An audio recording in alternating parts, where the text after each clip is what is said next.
भारत जोड़ो यात्रा के दौरान कांग्रेस के पूर्व अध्यक्ष राहुल गांधी रोजाना सैकड़ों लोगों से मिल रहे हैं और कांग्रेस के सहयोगी संगठन भी इसमें काफी सक्रिय हैं। भारत जोड़ो यात्रा की कई तस्वीरें और वीडियोस आपने सोशल मीडिया पर देखे होंगे। इसको लेकर तमाम राजनीतिक बयानबाजी भी होती है।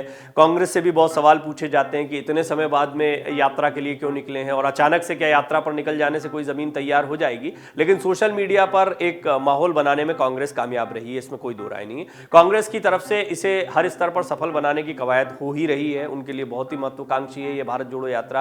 कहा जा रहा है कि भारत जोड़ो यात्रा के जरिए राहुल गांधी अपनी उस छवि से उभरने की कोशिश करेंगे जो भारतीय जनता पार्टी ने उनका मजाक उड़ाते हुए बना दी थी। उनकी कोशिश एक जननेता की इमेज बनाने की दिख रही है। एक ऐसा नेता जिसके पीछे भीड़ इकट्ठी होती है या जो लोगों के बीच में जाकर लोगों की बातों को सुनता है।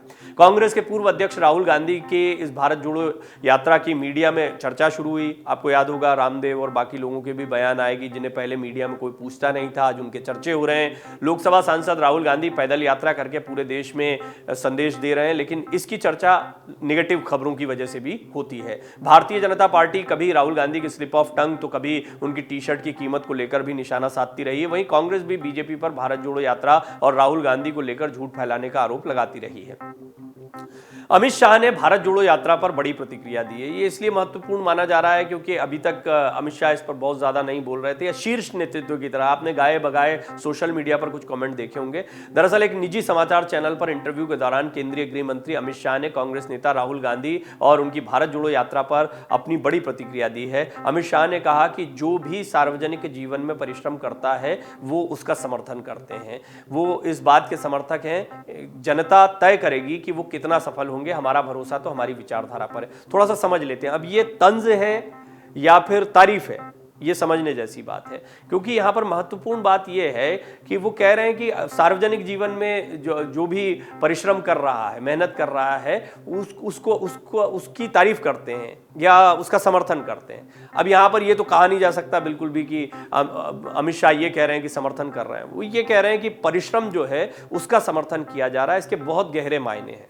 गहरे मायने इसलिए हैं कि प्रधानमंत्री मोदी और गृह मंत्री अमित शाह ये लोग हमेशा से जनता से संपर्क के लिए कई रैलियां करते रहे हैं, चाहे गुजरात की राजनीति हो चाहे फिर केंद्र की राजनीति हो। इन्होंने कई रोड शोज किए, कई रैलियां की हैं, इस तरह की यात्राओं में वो निकलते रहे हैं गाए बगाए। कहीं ना कहीं ये भी इशारा हो रहा है कि क्या राहुल गांधी अचानक से एक यात्रा लेकर निकलें और उससे फायदा हो जाएगा। अमित शाह का ये बयान इसीलिए बहुत महत्वपूर्ण माना जा रहा है। और उन्होंने हालांकि इशारों में कहा है, दरअसल उनसे सवाल किया गया था, उन्होंने ना यात्रा का नाम लिया है ना राहुल का नाम लिया। उन्होंने बस इतना कहा है कि जो भी सार्वजनिक जीवन में परिश्रम करता है मैं उनका समर्थन करता हूं। राहुल की पदयात्रा को लेकर एक उत्साह तो देखने को मिला। दक्षिण भारत में बड़ी तादाद में लोग शामिल भी हुए, हर वर्ग के लोगों में इसको लेकर उत्साह देखने को मिला। बुजुर्ग बच्चे भी पदयात्रा में जुड़े। कई तस्वीरों में आपने देखा कि किस तरीके से राहुल गांधी जो है जहां जहां से गुजरे हैं वहां पर कई तस्वीरें देखने को मिली है। तो चर्चा का विषय तो बने राहुल गांधी, इसमें कोई दो राय नहीं है, लेकिन इसका राजनीतिक तौर पर कितना फायदा होगा ये बहुत बड़ा सवाल है। और क्या ये पर्याप्त प्रयास है, ये भी एक बहुत बड़ा सवाल है। अमित शाह ने इस इंटरव्यू के दौरान यह भी दावा किया है कि गुजरात में मुकाबला सीधे कांग्रेस से ही है।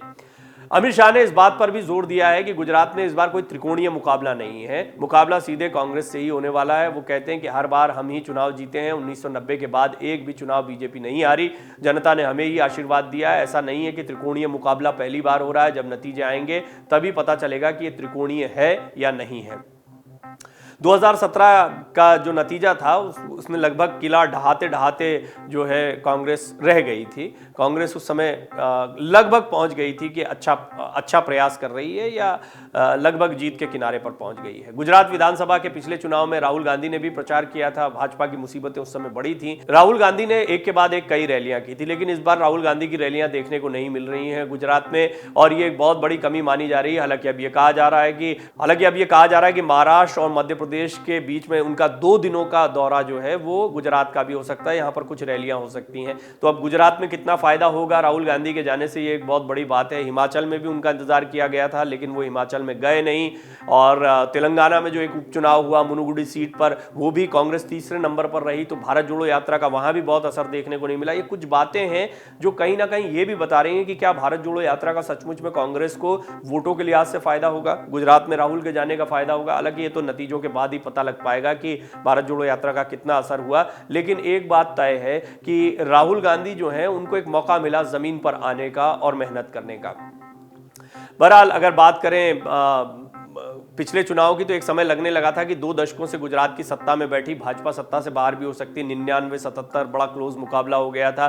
खुद प्रधानमंत्री नरेंद्र मोदी को गुजरात में कैंप कर चुनाव प्रचार की कमान संभालनी पड़ी थी और भाजपा ने अपनी सत्ता को हालांकि बरकरार रखा था। कांग्रेस से कई तरह की चुनौतियां मिली थी और बीजेपी किसी तरह अपना किला पिछले चुनाव में बचाने में कामयाब रही थी। 1995 के बाद पहली बार पार्टी गुजरात में 3 अंकों का आंकड़ा छूने से रह गई थी। बीजेपी को 99 सीटें मिली, कांग्रेस को 77 सीटें मिली, जो 32 सालों में सूबे में पार्टी का सबसे शानदार प्रदर्शन था। लेकिन इस बार राहुल गांधी भारत जोड़ो यात्रा में व्यस्त हैं और पार्टी के अन्य शीर्ष नेता भी इस यात्रा को सफल बनाने में जुटे हुए हैं। पिछले 24 साल से गुजरात में भारतीय जनता पार्टी की सरकार है।